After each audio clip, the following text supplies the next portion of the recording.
that was beautiful. It's very emotional. I want to thank you all for having me here. And I want to thank the Adelsons for everything that they have done in two countries. Patriots in two countries. And I want to thank Norm Coleman, Matt Brooks, RJC, fantastic organization, fantastic people. And I want to announce tonight that I'm running for president.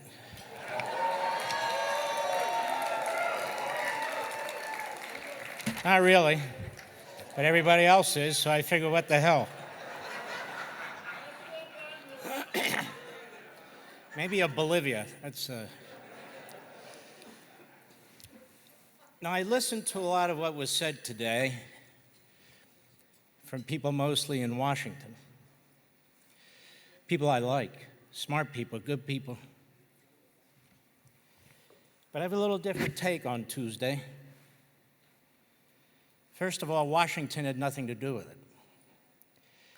Secondly, the Republican establishment had nothing to do with it. Thirdly, the American people have had enough, and they're the ones who stood up.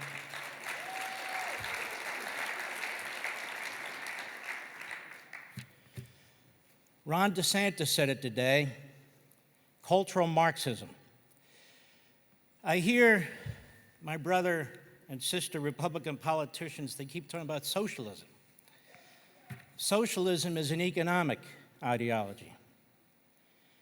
What's going on in this country is more than an economic ideology. It's a cultural war. Critical race theory has nothing to do with socialism. An open border has nothing to do with socialism. Undermining our cops has nothing to do with socialism. Undermining the military has nothing to do with socialism. You know, they like to call us white supremacists and racists. We constitutional conservatives.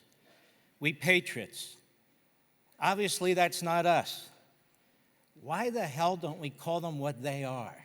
They're not democratic socialists. They're not progressives.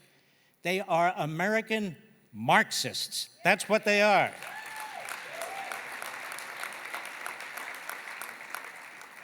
We're in the middle of a full-fledged culture war. And we're not winning. This is much bigger than an economic war, which we have as well. This is a societal ideology. Critical race theory, lat-crit, which you've never heard of before, which is an outgrowth of critical race theory. That's why the borders are open. Climate change, which is a degrowth movement that was founded in Europe in the 1970s by Marxists.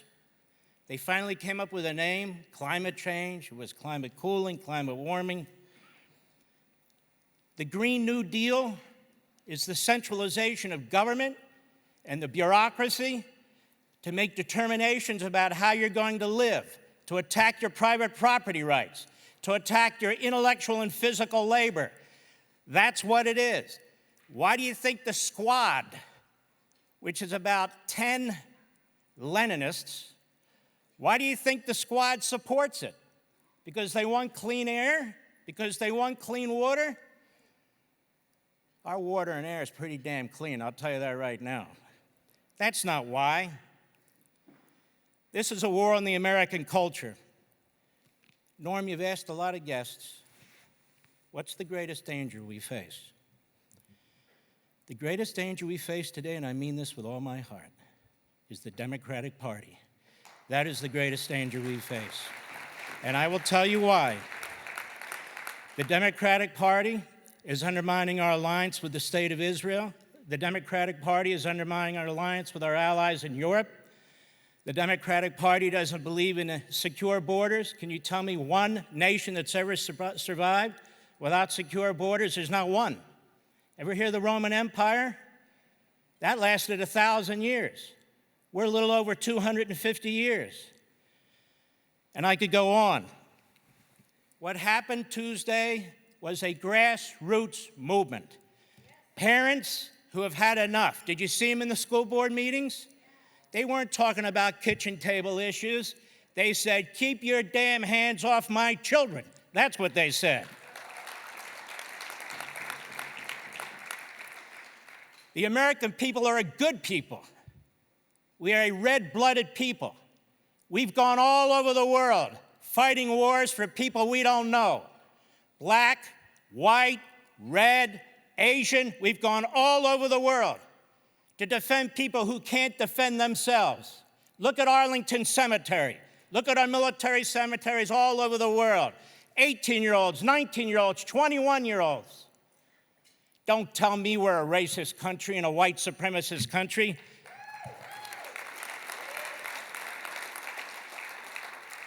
And I, as a Jew, thank God I was born in the United States of America.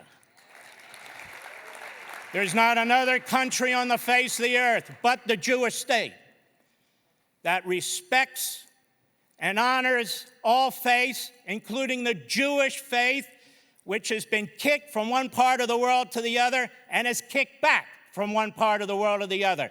This is where we thrive. More than survive, this is where we thrive. We must defend this country, and that's what RJC is all about.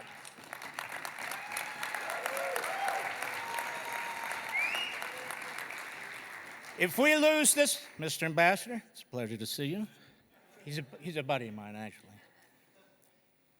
If we lose this country, we lose Israel too. It's that simple. The people who hate America hate Israel, and the people who hate Israel hate America. And there's a reason for that, because we are a free people. We are people of free will and self-determination. But tyranny and evil are hell, and we must be resolute to challenge them every step of the way, whether it's in our own country or whether it's overseas. And let me tell you something. I have never been more concerned about the survival of this constitutional republic, there will always be in America, than I am today. We shouldn't have to rely on one election to determine if this nation will be the same nation it was yesterday and it'll be the same nation it is tomorrow. We shouldn't have to worry if they have 51 votes in the Senate and 3 votes in the House on whether or not we're going to destroy this republic. Separation of powers, an independent judiciary, an imperial presidency, a massive bureaucracy. That's not who we are. That's not what we believe in. That's what they believe in. And this republic has to be stronger than one damn election.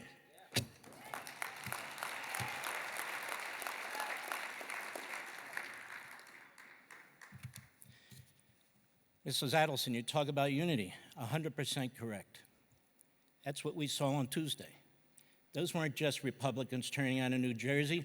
There's not enough Republicans to turn on in New Jersey to put in a telephone booth. The Republicans who turned on in New Jersey, and independents who turned on in New Jersey, and Democrats who turned on in New Jersey, and in blue state Virginia, and in blue state New York. They turned out in Colorado, and Kansas, and Texas. And you know what they said? America.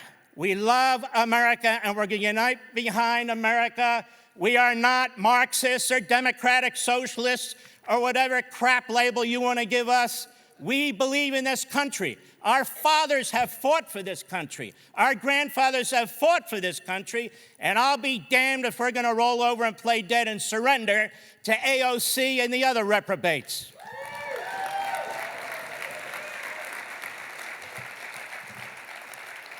And by the way, the Republican Party does not tolerate anti-Semites. There's not a single anti-Semite in the House of Representatives of the United States Senate that's a Republican. Not one. And if there was one, they'd kick their ass right out of Congress. The Democrat Party not only embraces them, they lead them. They lead them. They were going to cut off the Iron Dome senator right in the middle when The Jews in Israel are trying to defend themselves against Hamas and Iran. What kind of an ally does that? What kind of an ally does that? There are no Talibs, there are no Omars, not in the Republican Party, and as far as we're concerned, there never will be.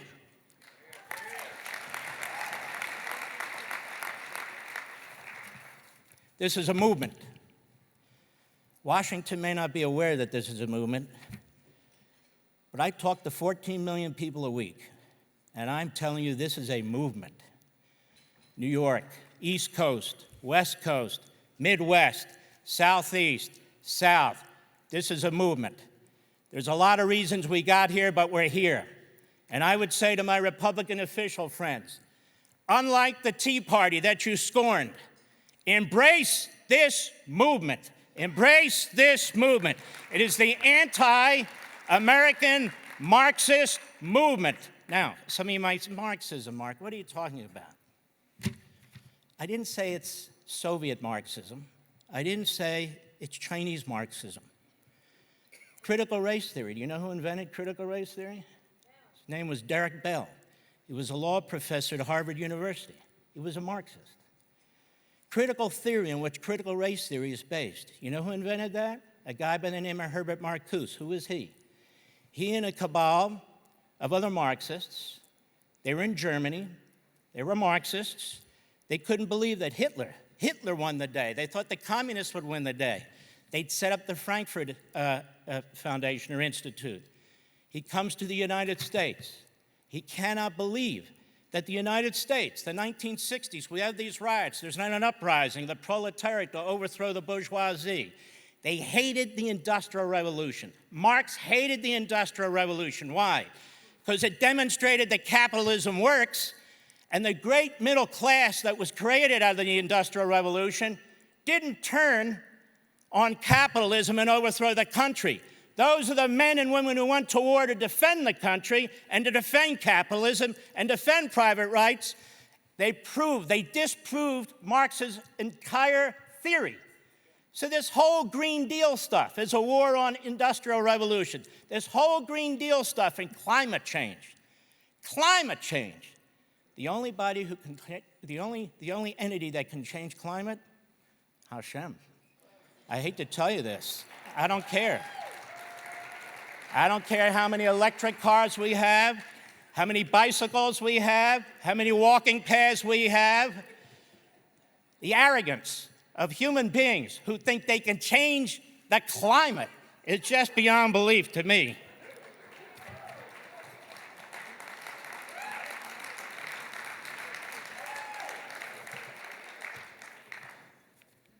Tuesday was the first battle. Everybody's analyzing it. We need to do this.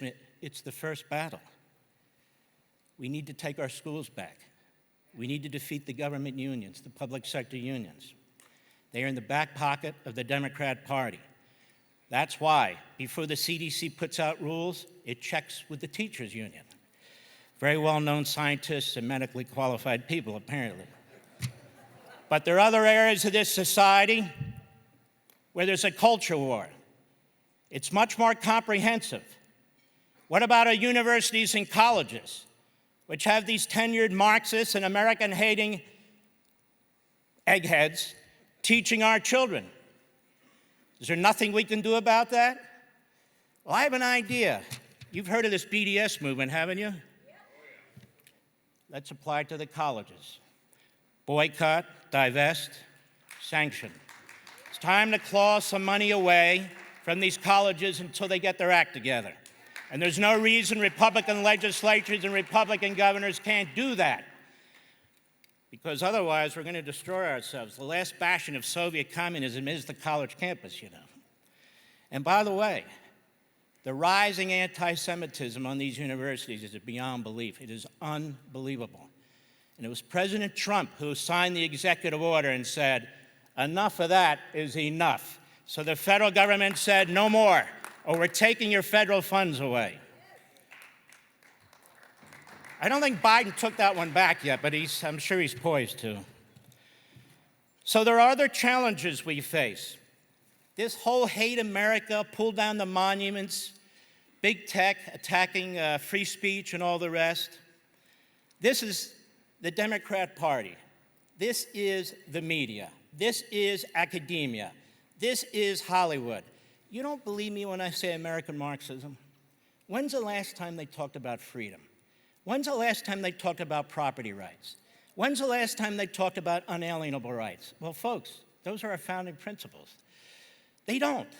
They pull down statues of Frederick Douglass. They pull down statues of Abraham Lincoln. They pulled down the 54th Division of the Civil War Union in Massachusetts, the first black division in the Union fighting against slavery. It's not about the monuments. It's about tearing down America. We stand for America. It's about time the Democrat Party stands for America, too.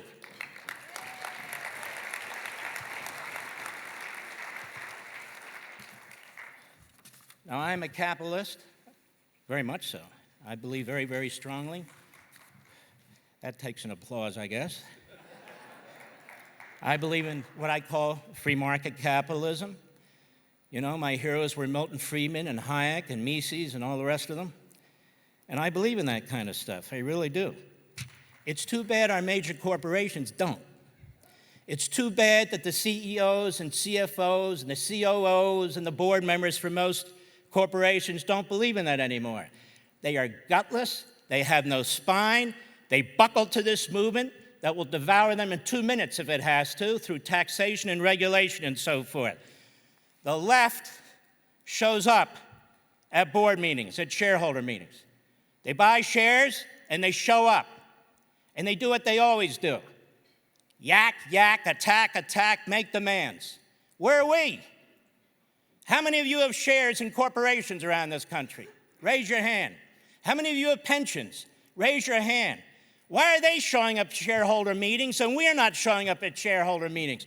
They're going to shareholder meetings to push their ideology. We should go to shareholder meetings and say, hey, we invested in this company. We expect you to focus on profit, not Marxism, not socialism, or whatever other ism you want to call it. They need to hear from us.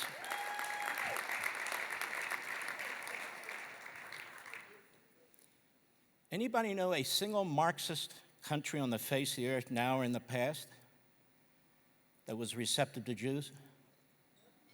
Can you name one? Marxism is about atheism. Look what's going on in China. Every single religious group is being eliminated. Eliminated. Look what goes on in the Middle East. Muslim killing Muslim. Muslim killing Muslim. With Christians and Jews trying to separate them, pretty much, going to war to defend one side or another. But look at Marxism. Look at Marx. These are Jew haters. These are Jew haters. Do you wonder why the most radical elements of the Democrat Party, listen to me, it's true. In many ways, this smells like the early 1930s to me. I'm being perfectly honest with you. For the Democrat Party to tolerate people to go on the House floor and make these anti-Semitic statements, to go in the media repeatedly make anti-Semitic statements, the lowest form of anti-Semitic statements, the only ethnic group or religious group that they can say it about, us, the Jews, for the Democrat Party to tolerate that, what does that tell you? That is shocking. For the media to tolerate it, in fact, to come to the defense of Tlaib and Omar, what does that tell you? That's shocking. For over 50% of the hate crimes to occur in this country against Jews, we're a tiny little population, against Jews. What does that tell you? And so I'm more than happy to come up here and talk about Tuesday and, kitchen table issues and so forth. But we need to be on our toes. You saw the riotous activity in New York when Palestinians attacked Orthodox Jews. You saw it, and I saw it.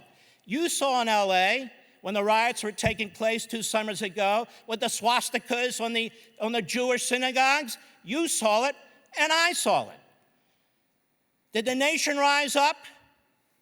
No, the nation didn't rise up. Was there widespread condemnation? No, there wasn't widespread condemnation. Was there a single Democrat who went to the floor of the United States Senate, Senator Lindsey Graham, and condemned it, including the Democrat majority leader? No. No. That should worry you a lot. And the Iran deal. The Iran deal, you know how much time we've spent on this issue?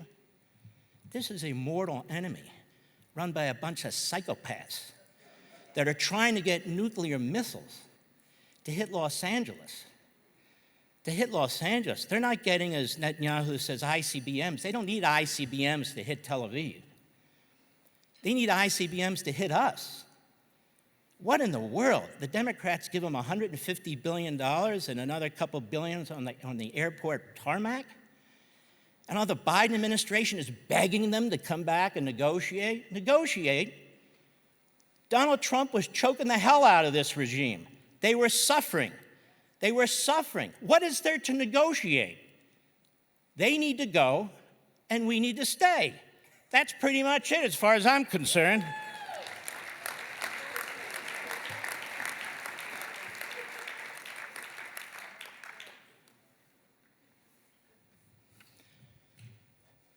I don't know why he invited me, but here I am.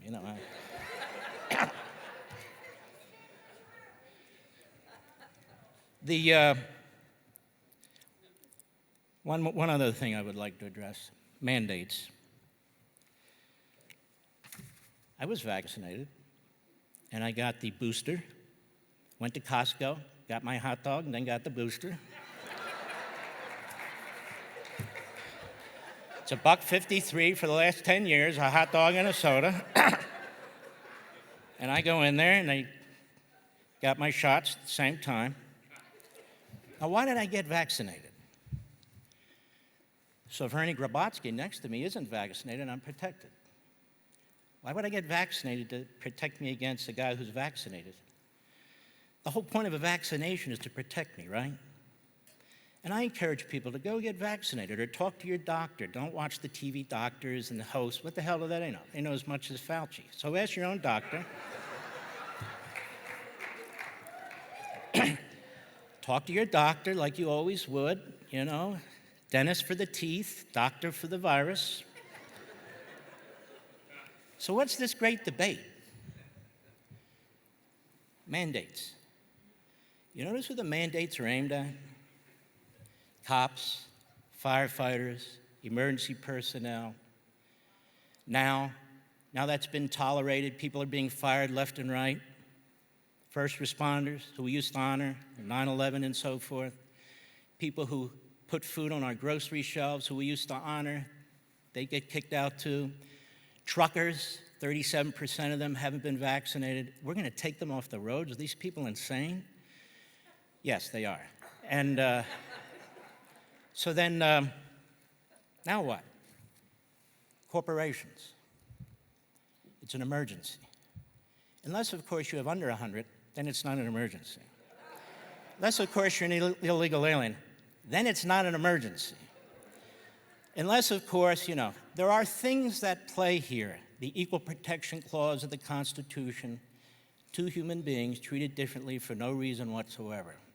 That's not going to hold up.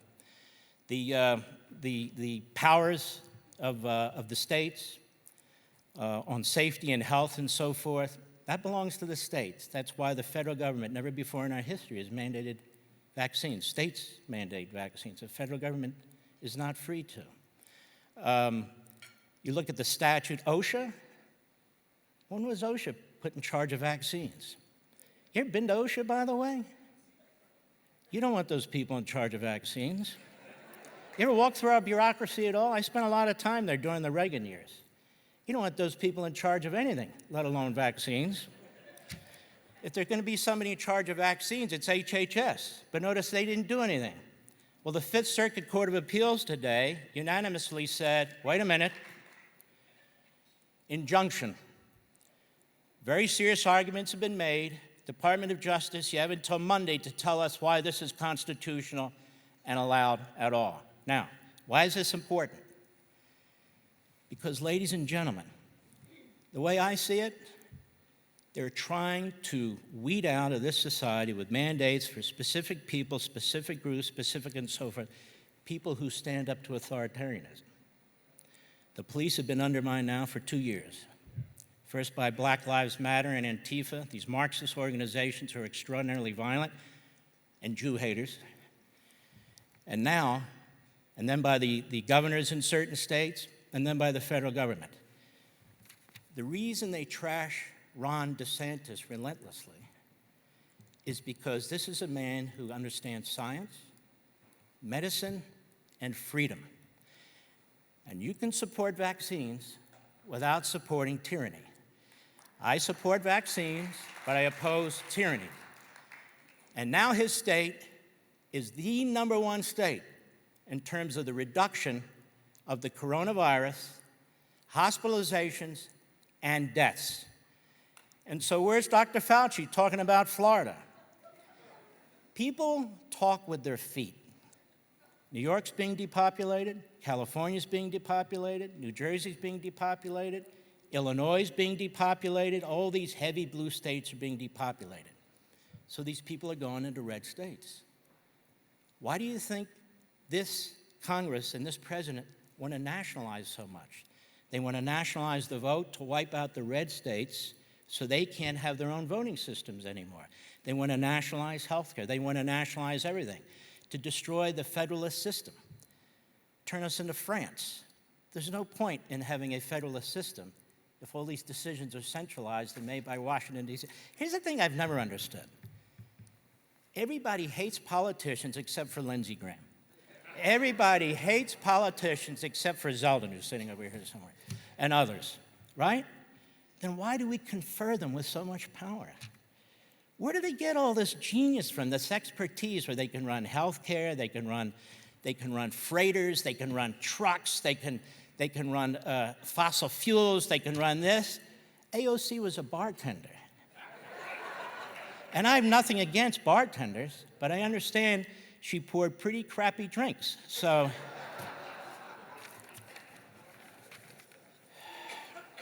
and then we talk about the parents finally, as I ramble through here,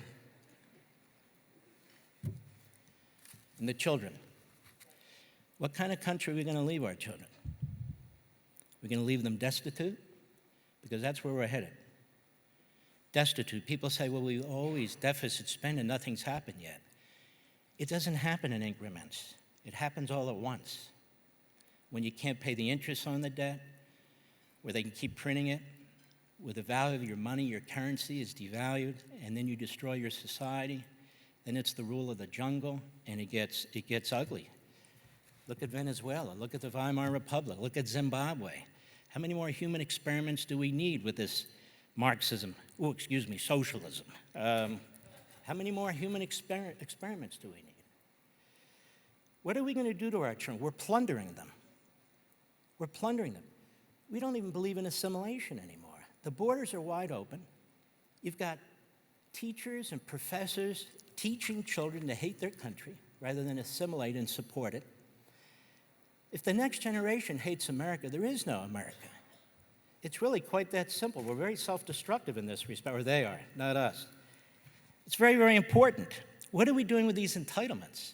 We don't ever talk about Medicare and Social Security. They're trustees. Medicare is going broke in 2 to 4 years. Did you know that? That's what the trustees said. It's going broke in 2 to 4 years. You know what the Democrats are proposing? Lower the age to 60. Dental care, eye care, whatever care you want, shoes, glasses, I don't know. And that's their proposal. Well, who's going to pay for all this? Your children and your grandchildren and generations yet born and wealth yet created. We don't even talk about that. We're going to create, free. I don't even know what the hell it is anymore. Free family leave. Well, what does that mean? If you have a child, that's your responsibility. It's not my responsibility. Why am I? It's a funny thing. My grandmother, who got married at a very young age and had 2 kids, and her husband left her, she opened a bar. She'd never hire AOC, by the way, that I can tell you. She opened a bar. She was a mother. She had a business. Since when did Americans get so weak? It's the most amazing thing I've ever seen. My father was born dirt poor. He had 3 younger sisters. His parents were dirt poor. His parents were first immigrants from Russia into the United States, and they loved the United States. Why? Because they escaped the pogroms from Russia. All they wanted was an opportunity. They didn't want anything else. What did my father do?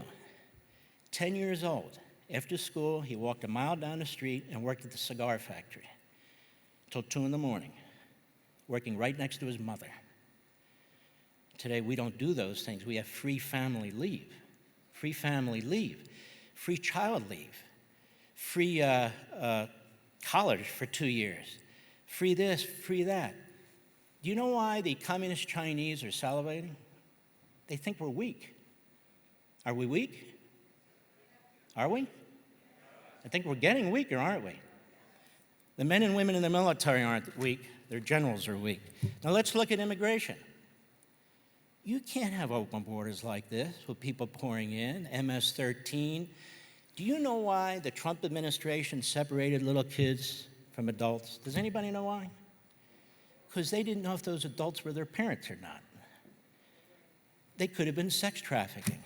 They've been using these kids as targets, these gangs down there, from day one. So they had to separate them. They don't walk in with papers and say, hi, I'm the mama. And you have to figure this stuff out. And so now we're going to pay $450,000 a person because they were trying to protect these kids, not put them in cages and treat them like animals. That's what they were doing. So why is the border open? Do you know the President of the United States is violating immigration statutes today? He's violating federal law today. And those people aren't being tested for the coronavirus and so forth. Once again, you have open borders, and people come in, whoever want to come in, and you're not assimilating, and you expand the welfare state, that's how you destroy a country. Just like that. Don't we wish China would do that? I think so. The environment. What about it? What about the environment? We have the most advanced technological society on the face of the earth. We have companies that are actually, most of them, responsibly trying to deal with water and trying to deal with air. We have the cleanest water and air in the industrialized world. China, India, and Russia do not. We're part of this Paris thing, and they're not. Does that make sense to anybody else? This is called primitive throwback and regression. This is an attack. Let me put it to you this way. What is technology about? This. It's the human mind's ability to advance, to figure things out, to take natural materials, to build on top of what other people have invented, come up with new medicines, new devices, new things, and so forth to make life better, to prolong life, and so forth and so on.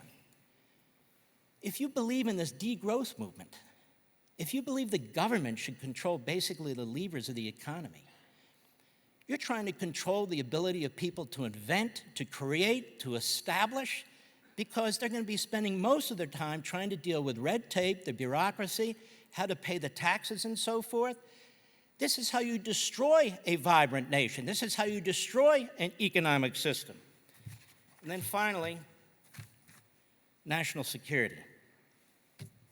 Lindsay's 100% right. Lee Zeldin, Congressman, where's Mike? Is he here somewhere? They're exactly right. What we did in Afghanistan, we're going to live with that mistake for the next 100 years. Every damn one of our enemies, watch this. Every single one of our enemies, watch this. It was the most provocative thing any so-called commander-in-chief could have done. Any. No Democrat, no Republican before this man had ever done anything like this. This is worse than Neville Chamberlain. I don't mean the size of it with Hitler and so forth. He really thought, I had peace in my time, peace in my time. We know those people struck us before. They struck us on 9/11. From that exact territory with the support and protection of the Taliban. We were slammed in New York City, in central Pennsylvania, at the Pentagon like never before. We just gave them their whole country back and $85 billion of the most advanced weaponry on the face of the earth. And there's 500 American citizens over there, and God knows how many, tens of thousands of patriotic Afghans who fought right next to us. And do not believe the lie that those people wouldn't fight. They lost 60,000 of them in 7 years. That sounds like, to me, they fought. They didn't get shot in the back. They got shot trying to defend their country as best they could. And I'll tell you something else. If you take the American air power out, you take the American intelligence out, and you take the American military out, and then you say, why aren't you fighting? They can't fight when you take everything they have away from them.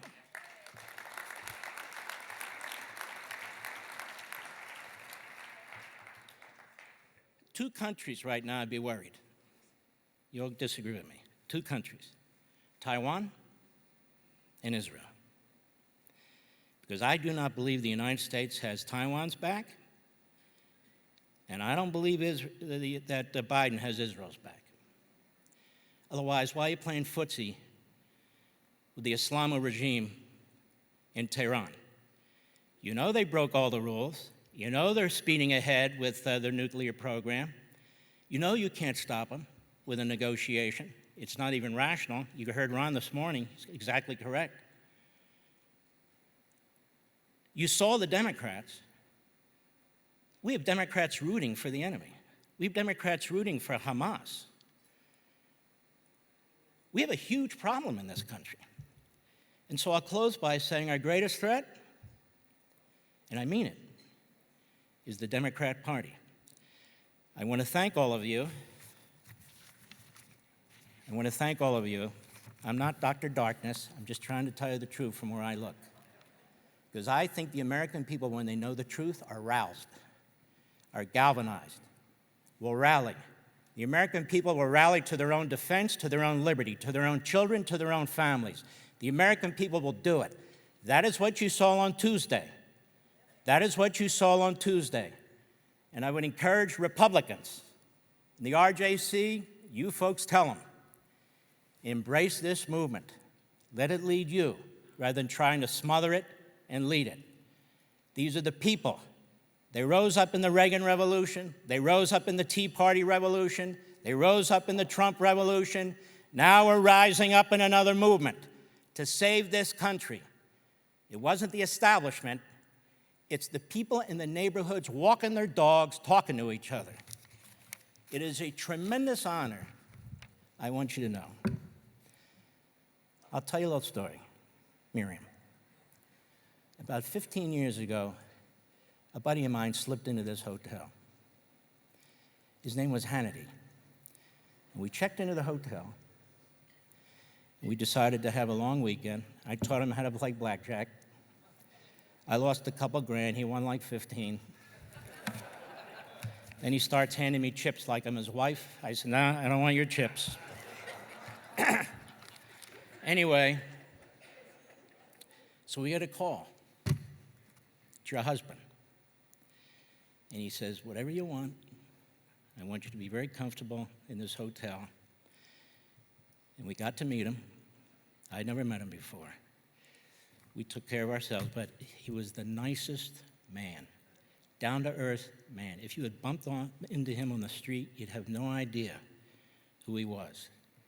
Just a kind, decent man who came from nothing, so he understood nothing. I want to thank you and him. As I said before you came out here, it's one thing to be a patriot in one country. It's a great thing to be patriots in two countries. It's absolutely fantastic. And Felix, by the way, hello to you too. God bless you all. Thank you.